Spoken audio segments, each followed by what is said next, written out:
Hey everyone, Mark and Joey here on a Tuesday morning, and of course we had a whole weekend of football, so we got to have our 4 quarters of featured news of football. There was a lot happening, Joey. Some significant injuries. Teams that have gone 2-0, teams have gone 0-2 now. So right away, this early in the season, projections for those guys is going to be difficult. But through our four quarters here, give me a list first so our fans know what we're talking about. Before you get there, sorry, you want to talk about ultimatesportschannel.com. Anybody who's new, we produce the show out of Ontario, Canada. We also have a website that has a sports feed every day. You can go straight there, front page, see, get all the news. We also have all our sponsors there. We also have all the podcast channels that we're on. So take a look and go over there and see that. If you can support our sponsors, really helpful in the show itself. Also, if you can provide feedback, this is one of the things we want to talk about. We got off topic here a little bit. We've gotten less feedback from people. So we want to remind you, if you're on YouTube, can you subscribe, and then can you ring the bell so you get all your updated videos? Also, if you're on Vimeo, you can subscribe. If you're on Roku, if you can please hit with the star at the top of the picture, Joe, and you can give an opinion as well as rate the show. All these things are really important for us continuing to establish our relationship with our customers. So if you can do that, we would really appreciate it. And if you can do all those kinds of things. So that's a lot to ask of you, but it really helps us if you can. So let's get into it. 4 quarters of NFL feature news. Joey, what are we looking at first? Yeah, so first we're going to start off with the New Orleans Saints in quarter 1. We'll flip-flop conferences and go to the Pittsburgh Steelers in quarter 2. Quarter 3, we're going to talk about how much more replay can we have in the NFL, because I think there's some changes need to be made. In quarter 4, which 2-0 team actually should be 2-0, and which one is convincing, and which ones just got there by the teams they played so far. So let's start off with quarter 1, and it is the New Orleans Saints. And I don't know if you watch football, but if you do, you saw on the weekend, Drew Brees went out very early in the big rematch game against the LA Rams. Yeah. I was very disappointed, obviously looking for a great game there between the two teams after what happened last year. And, quarter 3 will handle another part of that game later. But quarter 1, Saints, can they survive with Drew Brees for 6 weeks? They're essentially going to have to go 3-3. How will that rank in their division, too, at that standpoint? What do we think? For me, I think they can do it. I think they'll be just fine. I think, Taysom Hill, though, that's our guy.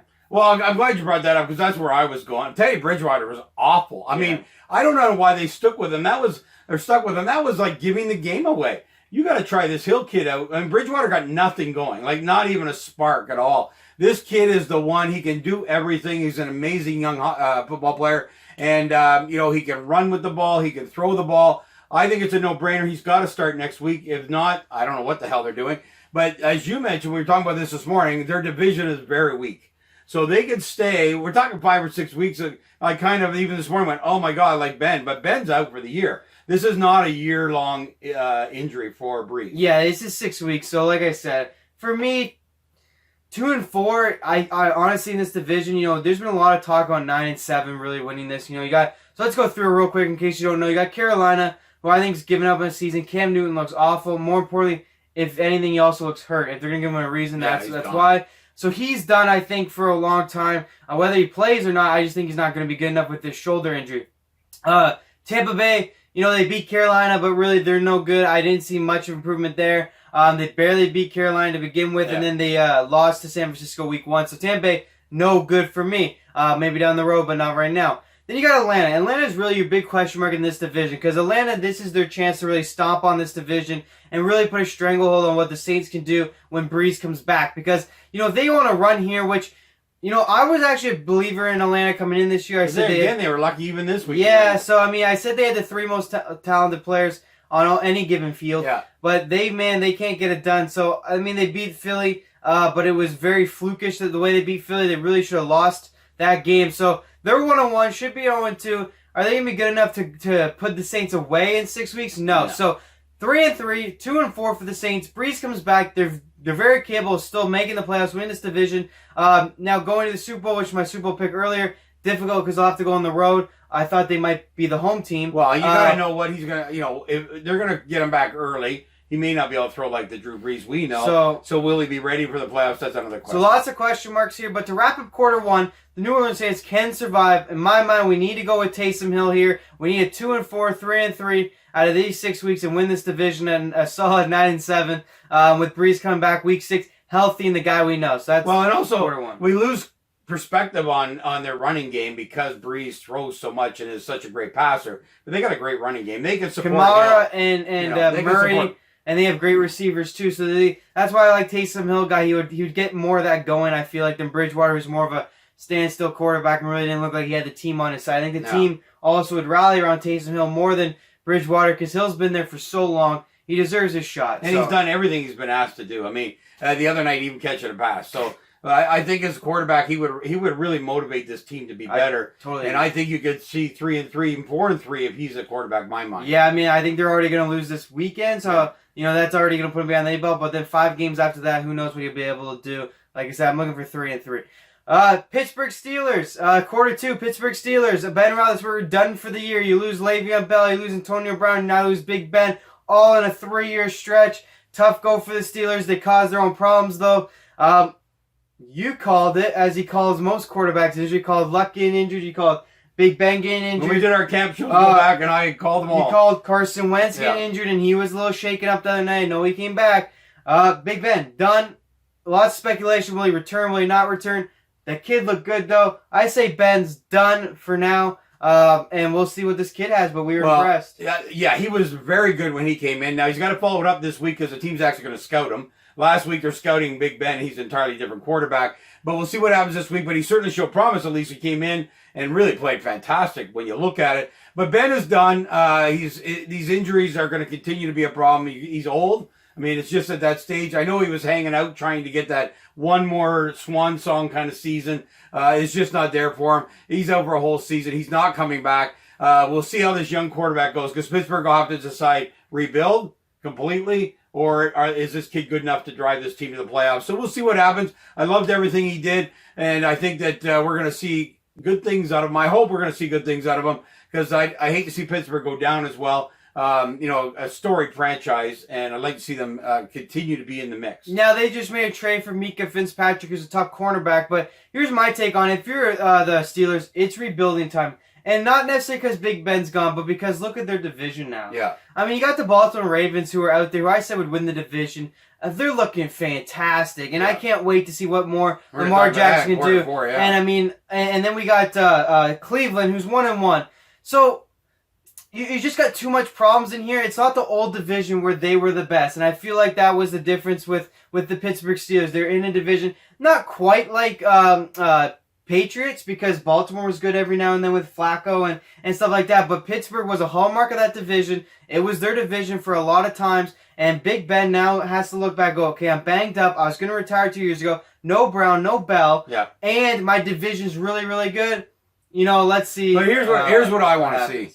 Mike Tomlin is not coached without Big Ben in there. And I think he's going to excel here as a coach. He's due. With a young guy who has more tools available to him. And I think now this is going to actually be a rejuvenation to Mike Tomlin, I believe. He's been stuck with the same type of quarterback. Great quarterback. Won 2 Super Bowls. You cannot complain about Big Ben. Yeah. But as the years have gone on here, it's tougher and tougher for him to be good. He's getting injured. He can't run. Now we're going to see a different offense. And I think Mike Tomlin might enjoy this opportunity. Like I said, I'm on your side. I'd like to see this kid flourish with Mike Tomlin. I'd like to see a rejuvenation of Pittsburgh. I thought they might catch a wild card this season. So, I'd like to see him do some damage. I think this year might be too quick for that. But something like next year, if this kid has a good season, you got a young quarterback, Juju Smith-Schuster, James Conner still at running back. Yeah. And actually, more importantly, James Washington, who was running back with this quarterback in college. And they put up insane numbers together. And Conner got hurt in this game. And that kid came in. And these two had a thing going right away. Yeah. So you're right. It'd be very interesting. This kid's mobile, has a big arm, big kid, almost upset the Seahawks. So you're right. I'd like to see some good things from him to finish off this year and give Mike Tomlin, the whole really Pittsburgh Steelers franchise, a fresh start because now everyone's kind of gone. Guess what? The defense needs to step up. The Steelers for many years are known as a steel curtain. It's about defense. It's time for that defense to do their job and allow this young quarterback not to have to score 30 points a game. So wrap up quarter 2. Pittsburgh not in the playoffs. Big Ben we think is done, but we're excited for this kid, the new running back, and Mike Tomlin to get a fresh start and maybe work some magic with this young guy here. All right, quarter 3. What are we looking at quarter 3 here? Quarter 3 is how much can you extend replay? Because there were some bad calls on the weekend that cost teams games. The New Orleans Saints. What is with these guys? I mean, poor guys. I mean, I don't know what they got to do. And against the exact same team, I just don't get it. So first of all, I always hate when people don't do what they're told. The refs are told when it could be a fumble or it could be thrown past you, let it play out because then they'll review it anyways because they review every turnover. And they can go back and say, no, it was an incompletion. Sure enough, they didn't do that and they called it an incompletion. It was a fumble. The Saints ran at 88 yards, had a touchdown. In the point, before I get Drew Brees ended up getting hurt and they ended up getting spanked. This is before that. Drew Brees was healthy and the game was 3-3. That puts him up 10-3. And then Drew Brees still might get hurt, but he got 10 points in the bank. This changed the whole entire game. It made the Saints definitely feel down and out as far as luck goes. And I just hate when the refs don't do what they're told. Well, here's what I'm looking at, Joe, is that what's the problem with having one more ref? These guys don't cost a whole lot of money. There should be, not New York, there should be a guy at the game sitting up top with the video replay who calls the review. That's it. He should be calling that because these teams only have so many, so they won't maybe throw the flag when they should sometimes. It was a play, and I forget the play, but it should have been. The coach should have called it. He didn't because he was out of challenges. And this should not be up to coaches. It should not be up to the referees in the field. There needs to be someone up in the box who radios down that we're reviewing this play, and they should review every play that's in question in my mind. Well, I mean, but in question by a referee because he can immediately see the replay. He can immediately call that they should review it, and that's just the way it should be. Well, here's my thing. They put guys in the stands now to radio to refs to pull guys out due to injury. Right, yeah. Let's do the same for some penalties. Now, you get 40 seconds a lot of times. Sometimes they run up to the line, and if they beat you, then that's okay. But this one, actually what bugs me more is that they have a system in place to solve this issue, which is let it play and then we'll review it. Right. And they didn't do that. But let's go But if they make that mistake, and there's a referee in the upstairs, wherever that is in every football stadium, and he's got a TV in front of him, or several, whatever, and he's responsible for that field that day. And you know what? It's not about running up and running a play before someone throws a challenge flag, all this crap. That guy makes all the calls. He sees the replay immediately after the plays happen. He radios down, guys, we're reviewing this play. That's it. How do you fix that play, though, because they blew the whistle? Well, he can't fix that play because that's a mistake. That's a learning thing. You got to do what you're told, ref. All the video stuff, all the interference, all the head-to-head. Russell Wilson could have been out for the season. Yeah. It was a vicious head-to-head attack. And the guy upstairs would have saw that, would immediately call for a review, would immediately penalize that player, and maybe kicked him out. I mean, it was a vicious hit. It was a vicious hit. So you solve this by not leaving it up to teams. You solve it by not leaving it up to the officials on the field because it's too difficult. The official on the field also goes over there, and don't forget, these things are taking way too long. So if you have a guy at the field to do this is a multi-billion-dollar business. They need to get things right, in my mind. And having a referee right there in your stadium, his only job is to review your plays and make a call on it is the better way to go. Well, so there you go. That's how you, I guess, extend replay. I totally agree with that. In my mind, it's like tennis. Tennis is very fast because they have someone else looking at it all the time. So, have a cheer umpire upstairs. Look at everything that's controversial, possibly, and it can fix the games because there's lots of bad calls out there. The Denver Broncos know what I'm talking about. The Seahawks almost lost their quarterback. The Saints lost the game. Just stuff that continues in 1 to week. roll down. We couldn't even watch every single game, obviously. So we probably stuff happening that we didn't. And there was a fumble in the Chargers game that we didn't get back. So the Chargers should have had the ball. They did not. They had to punt it.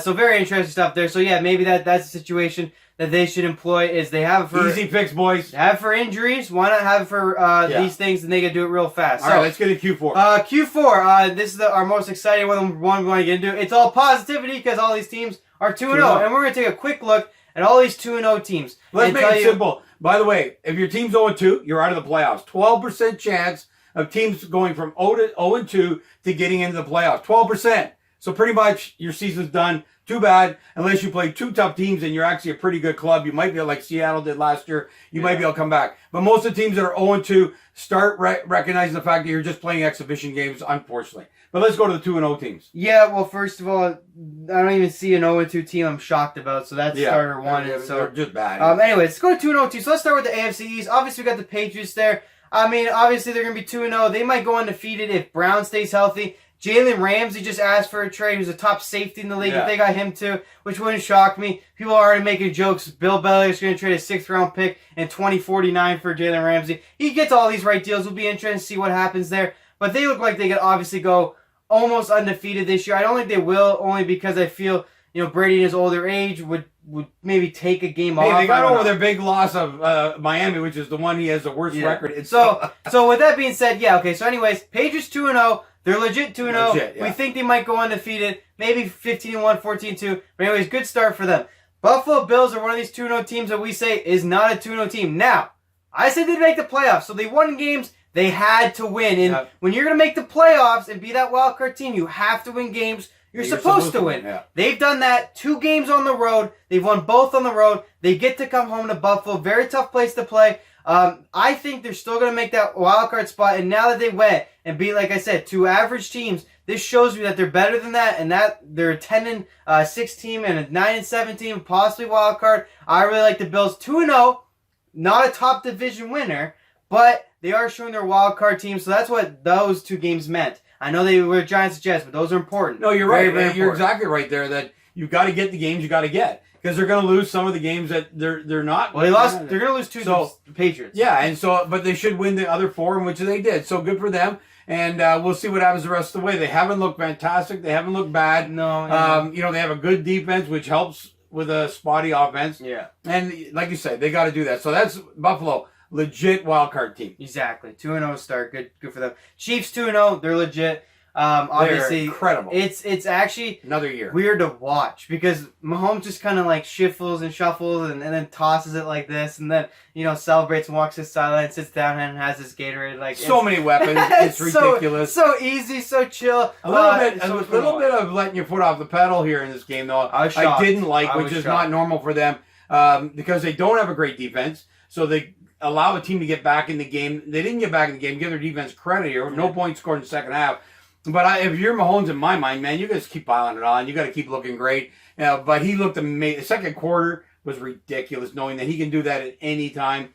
Fantastic to watch. And guess what, guys? Baltimore Chiefs this weekend. So that's going to be a fantastic game. Baltimore 2-0. So amazing. Hey, 2 weakest teams, Miami, Arizona. I thought Arizona was going to be tough. It did prove to be tough for them. Arizona's going to be tough games. They're going to be one of those teams kind of like the Browns when they went 0-16, and yet they lost 6 But games I by field goal. think the challenge for them is going to be everything's still relying on another team being ahead of them. Well, that happened today, too. And then a soft defense. Yeah. There's 2 weeks in a row. Yeah. They've looked like they might be something, but they got behind, and now the defense went soft. So I don't think that the kid is that good. I think really they're just going to be bad all season as well, which helps both of these teams fighting for that division lead. They're going to win all the games against these 2 teams. On the other side, Baltimore 2-0, legit 2-0 team. We picked them to win this division. Again, great start to the season. It's opened up the playbook for Lamar Jackson. I said that was important. They've done that here, and they've been very explosive with their points. I'm looking for them to beat KC this weekend. I mean, they got a great defense. They got a great defense. Lamar Jackson's looking good. It's going to be a tough game, though. More importantly, hopefully a really exciting one. I know we want to see it. Hopefully it might be one of those 50-50 games, truthfully. Yeah. Cowboys 2-0 legit, said they'd win the division. Wow. Very, very good Not start. just legit. Well,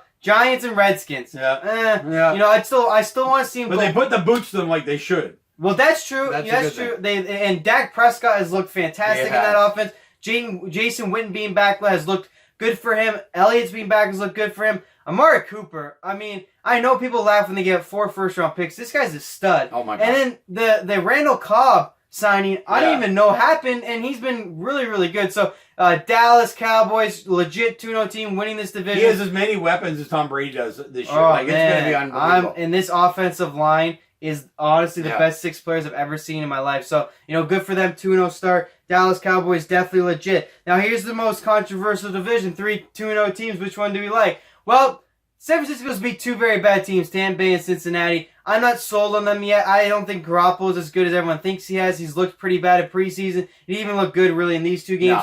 No. We'll see, though, when the division games come together. No, they don't play. San Francisco's fake news. Let's go to Donald Trump on this one. All right, fake news. Fake and Garoppolo's going to be hurt. All right. So they're gone. Forget about fake that. news. Go fake to the 2 real teams. When they play someone tough, he's done. Okay, I like it. So you got the Rams. The Rams 2-0. Now, I thought it was a good win in Carolina because it was... they don't play in the preseason, and Carolina could have been a tough test, and they were, and they kind of pulled it out, which was good. I guess the Saints, hard to really tell. They really took the game over when the Saints couldn't get anything going on offense. So, they just had the ball a lot, eventually scored. Now, I will say this. I've liked what I've seen out of Goff as far as deep throwing. He's been going after it. I like it a lot. His receivers are very good. Cooper Kupp, his best friend, is back. He's looked strong when he's in the lineup. So, lots of good things here for the Rams. Hard to kind of tell in those first 2 games, but somewhat of tests, and they kind of they've done what they I'll give them a do. B+. And you really can't tell with them because they played Carolina, who's terrible, and Cam Newton's hurt or whatever other excuse he's got for being horrible, and you get the injury this week. So it's hard to tell, but they look like the team they're supposed to be, and they're going to be there. There's no doubt about it. I don't think they're going to win the division. The Heart Attack Kids are going to win the division, and that we virtually can't get over a game. I'm going to have a heart attack watching Seattle play, but they are 2-0. The way they become 2-0, win 1 by 1 and 1 by 2. So last team of this division that's 2-0 is the Seattle Seahawks, which is our team. His pick to go to the Super Bowl. We picked them to win the division. We said Rams would be second, be a wild card team. I think you might have flip-flopped those. But anyways, Seahawks look legit. I mean, they had to play 2 weird games. I mean, obviously, week 1 was very weird against Cincinnati, and then San Francisco showed what Cincinnati truly is. But for me, it was more of a getting their feet wet. Everyone looked weird in week 1. I mean, Carolina's bad, and the Rams barely beat them. Cincinnati's bad. We barely beat them. The Tampa Bay Buccaneers are bad. San Francisco barely beat them. So, week 1, whatever. More importantly, they went to Pittsburgh, where no team from the NFC, our division, has ever won in Pittsburgh. The Seahawks had never scored a point against Pittsburgh. And they go in, and actually, it was even a tougher game against the backup, but still held their own. It was well in hand at that point. Russell Wilson, when he throws, and this, I hope they watch more game film, because he threw 12 times the Lockett, finally. DK Metcalf. 14 completions. 14 completions to Lockett. Which we've been yelling before. DK Metcalf is an absolute monster. Oh my God. And number 88, Will Dissly, is the new stud tight end now in Seattle. Yeah. He looked fantastic. So you got these 3 weapons on the outskirts of your line of scrimmage. Obviously, tight end, 2 receivers look very, very good with a good quarterback back there. You have good weapons there. There's about 3 weapons. Joy, then you add your running game. This team looks good. What's needed? Their coach turned 68. You need to retire the guy. We get up. Wilson's throwing. I'm so happy to see them start the game throwing the ball. We get ahead by a whole bunch of points. And what do? We start running the ball again and let the other team get back in the game. Russell Wilson, I hate they spent the money on him because typically they never use him to his best ability. He actually found out who Lockett was this week, and this could be unbelievable. They need to throw the ball 50 times a game. They have more weapons than any team in the league, and they keep running that goddamn ball. They need to pass. This guy is magical. I got to give him credit. It was a great passing game on the weekend, but they shut it down again. No more shutting down. Wilson throws the ball. He's got 3 of the best receivers there is out there. We wasted a couple years with Jimmy Graham. This tight end's better than Graham, and he's not even getting paid. More importantly, Wilson likes him. I mean, this trio now of Lockett, Metcalf, and Dissly, they got to throw the ball more. I mean, I like Carson, Rashard Penny. Rashard Penny's a good out of the bag. He's more of a James White, so I like him in the game. And Carson's a decent runner anytime you want to run it. But build an offense more like New England, more like Kansas City. I think these guys are juggernaut offense if they want to let Russell Wilson roll loose. And that's my biggest thing about Wilson is that they paid him all this money and they don't use him. Yeah. Now, if they use him, I think he has all the talent in the world. Totally. So the hate has been because we don't use him anyways. I didn't see the money. But if we're going to use him, he has the talent, guys. That touchdown to DK Metcalf was fit in so perfectly. That's the kind of stuff he does. So anyways, Seahawks 2-0, Rams 2-0. This is why I picked them. They're legit. I picked them to be the Super Bowl winners. And even though I struggle with the coach all the time, they got the talent. They can win any game they want. Hey, and they normally start really bad. So now they've started 2-0, won tough games, won on the road in Pittsburgh. They're riding with confidence. They're looking good. So this division, Rams 2-0, Seahawks 2-0, San Francisco 2-0. The only fake news here is San Francisco, not a legit team, will miss the playoffs. Rams and Seahawks in the playoffs. Seahawks going to win this division, hopefully. We really want that to happen. And then the last 2-0 team, Green Bay Packers, will make this really quick. Green Bay's defense is phenomenal, and Aaron Rodgers and Green Bay will win this division. I said they'd make the playoffs. I thought Chicago would win the division. I'm all on Green Bay now. This looks like a very, very dangerous team, and if they ever figure out their offense, because they still only put up 21 points, they're very scary. Which is shocking because they have God playing quarterback. Apparently to every other. Anyways, don't let them get into it too much there. I am not an Aaron Rodgers fan because he's not one of shit. But they have got a great defense now. And Chicago, Trubinsky is looking horrible. So they should be 0-2. I mean, they should be out of the playoffs right now. So it's all Green Bay. No doubt about it. All Green Bay in this division. Minnesota looks bad. Chicago looks bad. Detroit's bad. This is all Green Bay, guys. And now what scares me even more, if Green Bay can put up a 14-2 season, they could have home field throughout this playoffs. And I